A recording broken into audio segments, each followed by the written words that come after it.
खूप छोटा आहे हा असं बघा.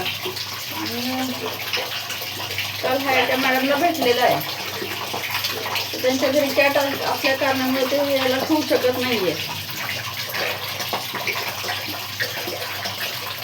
त्यामुळे ते टिकते. तर मी आता आंघोळ घालणार आहे, कारण आंघोळ घातल्याने कदाचित निघले तर निघले.